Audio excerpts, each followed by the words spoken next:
This is the Korg DDM-110. It's a drum machine that came out in 1985 and it sucks.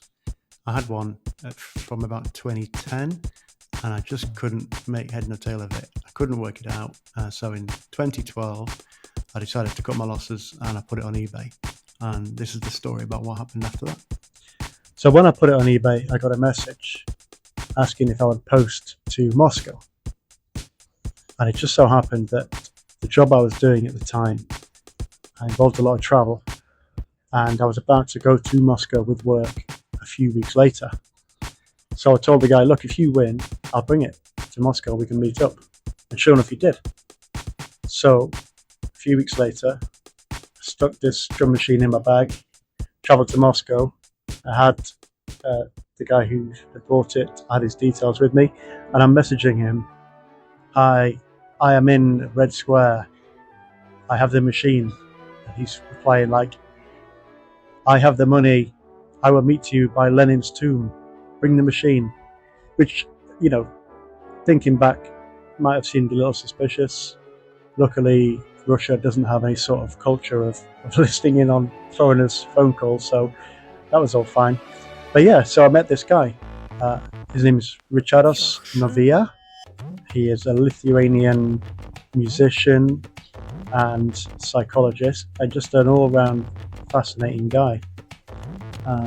He's recorded as Ishak and also Benzo. And also Benzo is here.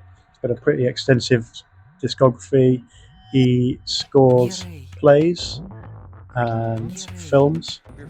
Here he is in a documentary about the Moscow underground electronic music scene. Here he is performing, playing vegetables in a concert hall in Vienna.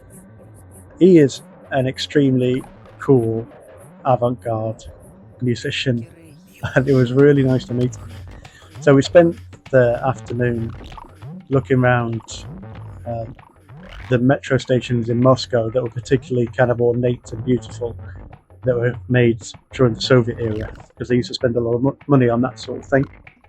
And then we went to a cafe.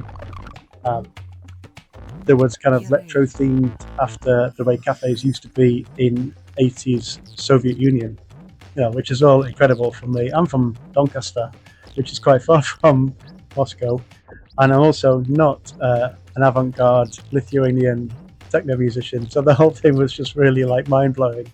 And he was a super nice guy. I was very intimidated by him because he seemed so accomplished in what he'd done with music and the stuff that he knew.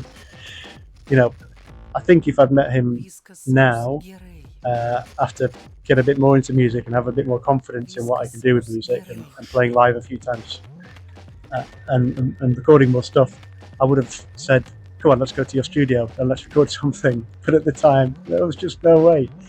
It was an amazing experience. He's a really cool guy. I've kind of kept track of him a little bit over the years. I got in touch with him before I made this video to ask if it was okay. He's not replied yet, but you know, I've asked him. And yeah.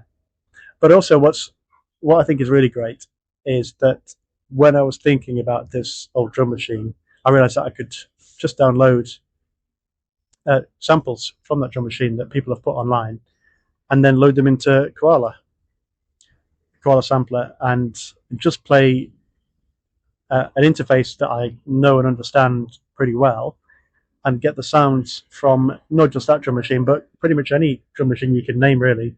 Someone will have recorded those samples and you'll be able to take them. So yeah, just a quick story that I thought I'd share.